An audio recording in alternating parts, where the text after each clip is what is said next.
Masha has always been a journalist at the barricades. From her earliest work as a journalist and activist in the teeth of the AIDS crisis in the 1980s, to her visceral coverage of the hope and heartbreak of the dissolution of the Soviet Union, she has embraced the work of chronicling our times, not with the cool detachment of an observer, but as a passionate human witness with everything very much on the line. That's because Masha knows what it's like to have everything on the line.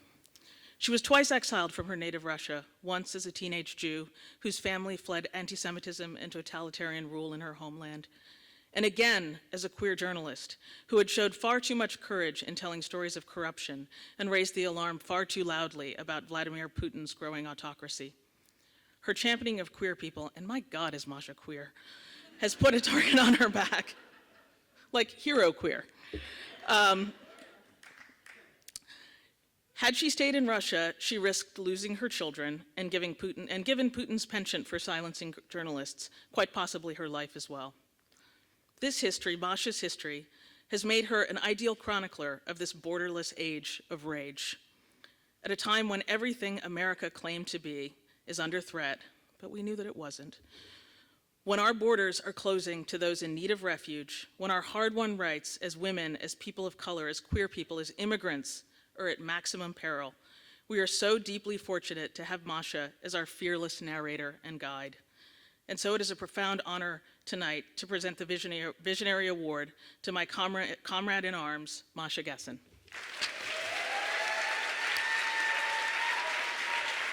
Thank you. That was amazing. I was in Ireland, actually, a few weeks ago, doing some reporting on asylum seekers there.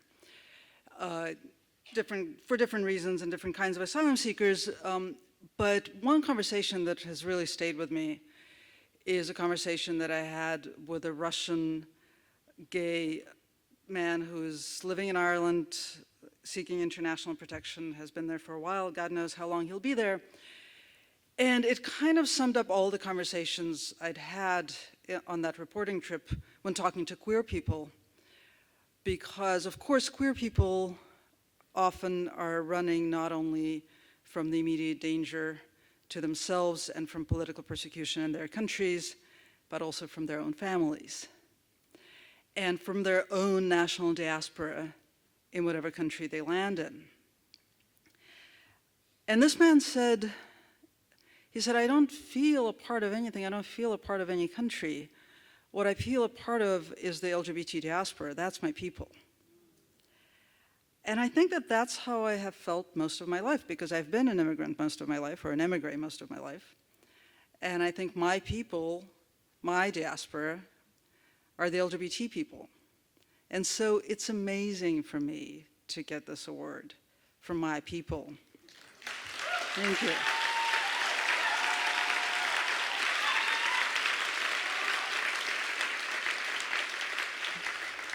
Thank you. And, but it's also, my people have taught me everything.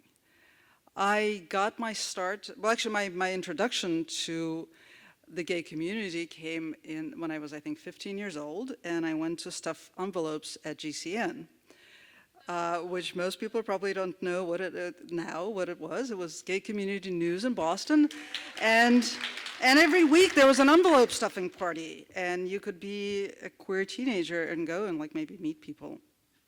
That never happened for me, but I stuffed a lot of envelopes, and I really loved stuffing the envelopes.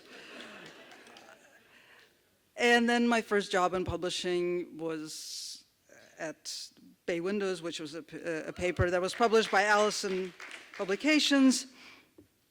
And then I went on to write about the AIDS crisis and to edit a magazine, and then to help found Out Week in New York. And then I went to work at The Advocate in Los Angeles.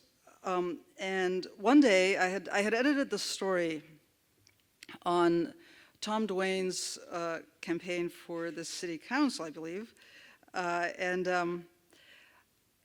This was like 1990. And the editor of The Advocate, then Richard Willard, comes into my office, and the piece was already done. It was typeset, it was on the board, and which is where you put a piece that's already in the magazine.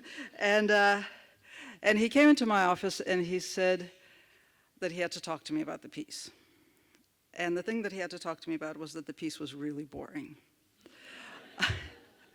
It was like policy, and it was like the point was to make sure that people understood that he was a serious candidate, and it was like very political. And what everybody wanted to know was how an HIV positive man could run for office. And he said, and you have to think about the questions in people's minds. And you have to try to answer that question to the best of your ability. Otherwise, it's boring.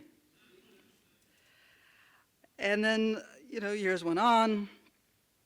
I left the Advocate. I became an international correspondent. I tried to get a job, actually, as an international correspondent. And I went to Moscow, where anybody could get a job at the time, except me. Because you couldn't get a job coming out of the gay press. And you couldn't really get a bureau job if you looked like me. That was true for like another decade. And when I got my first job at a mainstream magazine, I called Richard. And Richard, he was in the end stages of AIDS. He was sort of drifting in and out. But he knew what this job meant, and he said, access. Now you've got access.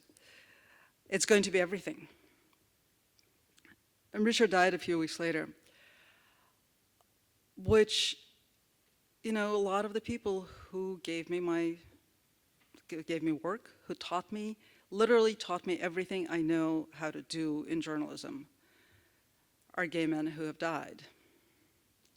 And not a day has gone by, or at least not a story that I've written that I haven't thought about what the question is and how to make it interesting. And I hear Richard's voice in the back of my mind all the time. And it's just something that I really wanted to remember today. It's so lovely to see all these books that are nominated and awarded the prize that are published by mainstream presses. But for me, this award is really about what I've been taught by my people and being recognized by my people, and it's the best. Thank you.